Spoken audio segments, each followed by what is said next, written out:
Hello my friends and welcome back. This is Brian the Speaker, here to review the first episode of Season 6 of The Expanse. Now, as I made my video the other day, you know that I was not overly excited for this new season due to Season 5, but I said I would give it a chance and watch an episode or two and see how it went. So this will be a spoiler-free review. I'm not going to talk about anything necessarily that happens in the episode, just kind of allude to some of the overall character interactions and such like that, because there may be people out there who haven't seen it yet. Like I said, with Season 5 being the dumpster fire that it was, I think this may have pushed some people away from The Expanse. So hopefully, but maybe they're like me, just hoping it'll be better than it was. But I have to say, just overall impression right off the bat, this is very hopeful. This episode gave me some hope for this season. We're starting to see. My brother kind of said the same thing. We were talking about this over Marco Polo, and he said the same thing. He said it was good, and it looked like they'd learned their mistake from Season 5. We'll see, because like Season 5 didn't directly go off the rails. It took a little bit before it went downhill, and then it was a train wreck after that. So I have to say I'm liking the tone that they're taking. There were no inferred lesbian lovemaking scenes. We did get the obligatory sex scene in this episode that seems to be the thing. But I mean, it wasn't overly graphic. Really, all it made me feel like was I felt bad for the girl. I really felt bad for the girl in that thing. I'm just like, because I will tell you, it's between Philip and some girl. And seriously, all it does is make you kind of think, what a dick about Philip, which everybody pretty much always thinks. Everybody but Naomi thinks that about him now anyway. So it just kind of confirms what a dick he is. And I just ended up feeling bad for the girl. I'm like, yeah, sweetie, you're just a tool. You're just being used. But you can see that Philip is starting to struggle with the choices that he's made. I will tell you that much, that you're going to see just a touch, little hint of that in this episode. But one of the biggest things I walked away from this episode with, they tried to kind of pay homage to Alex.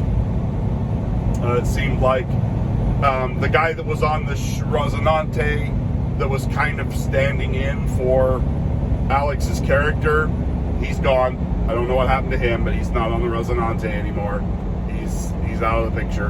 Don't know what happened to him. Maybe we'll see him again, maybe we won't. But I think they realized trying to replace Alex with this other guy in Season 5 was a mistake. I mean, it was a horrendous mistake to get rid of Alex's character in the first place. I don't care what he did. Short of like being convicted of a crime, they should have just left him on the show until the show ran its course. It had 2 seasons left. So, and then they're done. This is the last season of The Expanse, at least as we know it right now. Which, from what I understand, I haven't got this far in the books, is pretty much what happens in the books. They tried to pay homage to Alex, but I kept feeling his absence. Every time you're on the Rosinante, and there's interactions between the crew and stuff, you feel his absence. Seriously. And not in a, oh, he's dead and gone and I miss his character, but as in this did not need to be the case. He was needlessly killed off in a pointless way on the last season. And seriously, you feel the lack. It's like, it would be like going back and watching the old Star Trek.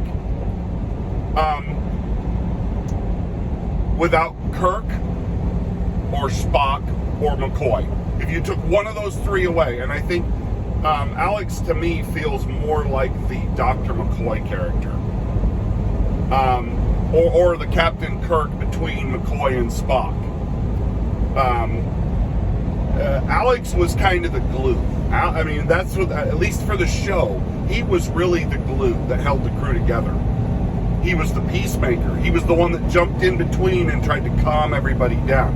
Every once in a while, he was on the upset or over the edge about something. But Alex really was the peacemaker. He was the one that was refereeing everybody in the crew, trying to keep them together. You see that throughout all of the seasons, how he kind of jumps in the middle and goes, hey, now, we don't know this yet, or whatever and stuff. And he's what kept the crew bound together and helps them get over the little crap that happens between them. And so you feel that. You will seriously feel like you're missing McCoy or Captain Kirk or Spock. You're missing somebody. You're missing a key element of what made the Rosinante crew special. I would have rather seen them find another great actor to step in and take over the role of Alex Kamali than to just having gone. And I didn't think I'd feel that way. I mean, the other guy that they had that come in last season and kind of took over for him was not the right kind of character. He was rough and obnoxious and overly, and I didn't like his character. He didn't fit the crew. They needed to they need to bring in someone who has that same temperament and stuff as Alex, but it's just you really feel the loss. And I don't know whether it was hyper sensitized by the fact of the way they wrote the episode. There you see some conflicts kind of happening between Amos and Holden, and but mostly between Naomi and Amos, and then there's just this kind of anger kind of going on in the episode, and you just feel like, all right, Alex should be bursting in here any minute to be like, hey now, partner, calm down. Because that doesn't happen. You just end up going, it's like watching two parents fight in front of their kids. It's just sad. The kids are over in the corner crying, and the audience is the kids crying over in the corner going like, are they gonna keep fighting? I don't understand it. And while Alex and everybody not Alex, but everybody left on the Rosinante are all sitting there being angry at each other and kind of fighting. So, I don't know. Anyway, so I felt that. I don't know if anybody else will feel that, but overall, I felt like it was a good episode. I felt like, all right, this is leading somewhere. You get some stuff with Mark Linares. You kind of learn what's going on in Sirius Station. And you really, more than any other time, I felt like you really get a sense of exactly what Marco is. I mean, we kind of known all along, but you really get that sense that he doesn't give a shit about the Belters. Pardon my friend. He doesn't care about the belt or the Belters. He only cares about himself. He only cares about himself, his power, and what he can. I mean, that's it. He doesn't really care about the Belters, except for what they can do for him. He is the kind of despot that rises because of an injustice and a power vacuum. You either get one or the other. You get a white knight or you get a dark horse. And it's just, and I'm not talking about skin color or anything. I'm just saying character-wise.